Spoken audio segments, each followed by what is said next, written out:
Hey guys, this is Manu, Kalia, physical therapist and Ayurveda herbalist.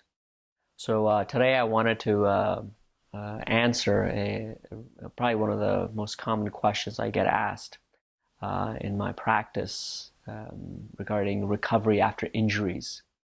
And also probably one of the biggest mistakes I think people are making, patients as well as clinicians, I think are making in terms of helping the healing process, especially after an injury or after surgery, which has to do with the use of ice, whether it's good to use ice or not good to use ice to help the recovery process. So I'm going to share with you some of the research as well as the Western views on this, Western medicine views on this, as well as the Eastern medicine take on this whole thing. So now I have not been using ice for the last 7 or 8 years now with my patients at all, whether it's after low back issues, knee problems, even post-surgical patients, and this has to do with my background and training in the Ayurvedic medicine tradition, where ice is not used in Ayurvedic medicine, traditional Chinese medicine, and even some of the Tibetan medicine and some of the other traditions to help the healing process, especially after an injury. Heat is the modality of choice. So, and I know that this is such been so drilled into everybody's head that immediately after an injury, the acronym RICE is used, right? So rest, ice, compression, and elevation. And ice as one of the major components of that. And so I wanted to talk to you guys about why ice is not helpful at all. In fact, it slows down the healing process after an injury. So according to the Eastern perspective, Ayurvedic perspective, ice, and even traditional Chinese medicine perspective, ice will actually cause more congestion and blockages in the injured tissue. Okay. Now remember, you just had an injury in a tissue, so you're going to have broken blood vessels and blood cells and all sorts of waste products, metabolic waste products from the injured tissue, as well as the healing that's taking place there. And with that with the inflammatory process that starts up there, you're going to have more fluid in that region too, and swelling, as well as pain. So adding ice to an area like that is going to actually cause more congestion because it prevents the flow of fluids between the tissue. Okay, so if I have an injury through here, my elbow, okay, there's swelling, congestion, all these things going on, and I ice it down further, or I don't move it, right? You're going to increase the blockage that's going on in that tissue. You're not going to facilitate flow of nutrition and fluids and removal of waste products from that tissue. And that's the biggest problem. So if you want to heal that tissue, you want to facilitate flow of nutrition into that tissue, right? Growth factors into that tissue, and you want to remove waste products from that tissue, as well as fluid that is accumulated in that tissue. So opening up of channels is essential. So that's why heat is used in Eastern medicine very often, and actually majority of the time I would say. Remember, cold contracts, heat expands. You want to open up vessels to facilitate flow of nutrition in those areas and removal of waste products. Okay. The next thing is the adding of ice onto that tissue from the Western standpoint. What it's going to do is remember, it blocks the inflammatory process. And this is a misnomer that everybody thinks, oh, inflammation is bad. Well, we have inflammation there, and so you need to get it under control. Whether I take oral anti-inflammatories or I put a bunch of ice on it, right? Why is that? You have to ask the question, why? Why is inflammation bad? Okay.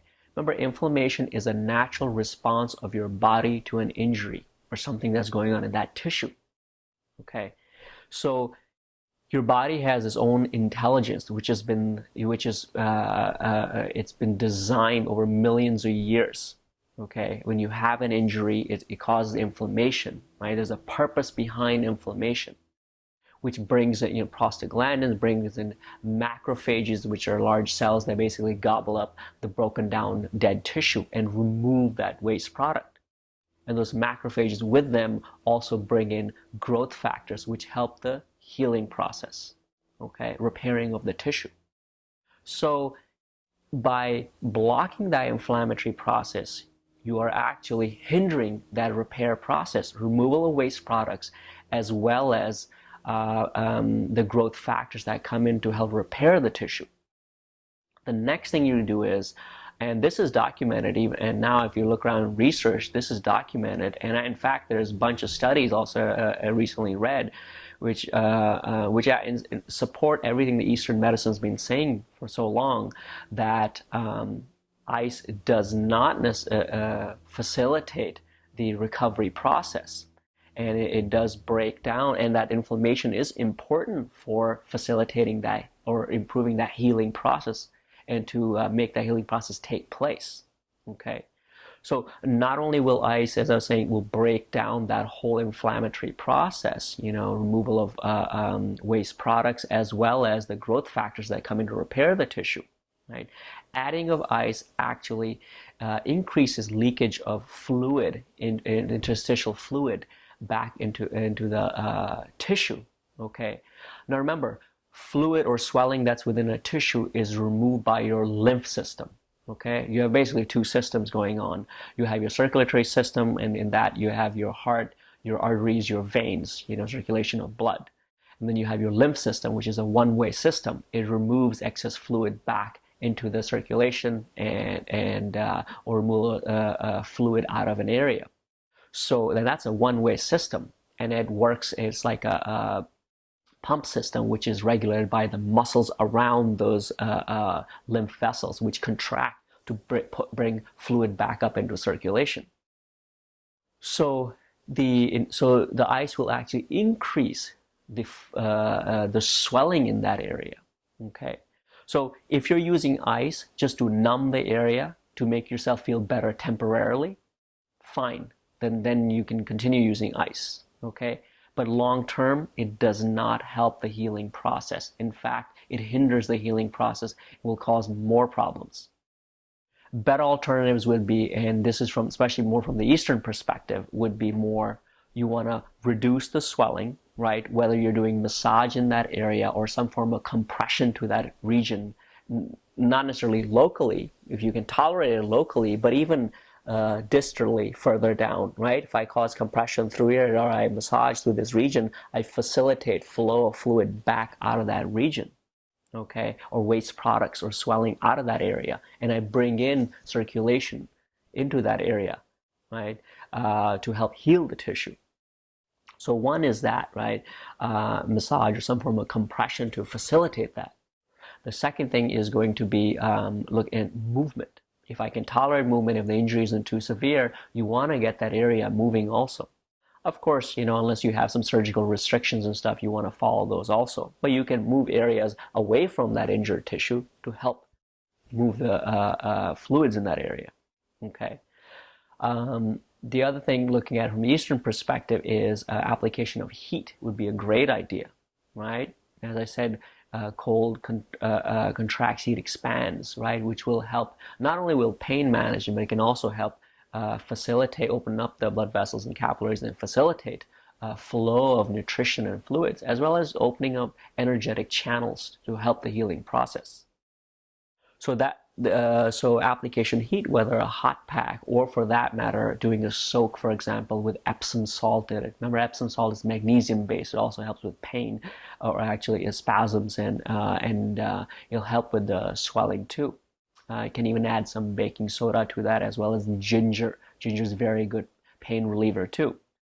It can be added to a warm water soak, and that could be applied to the tissue.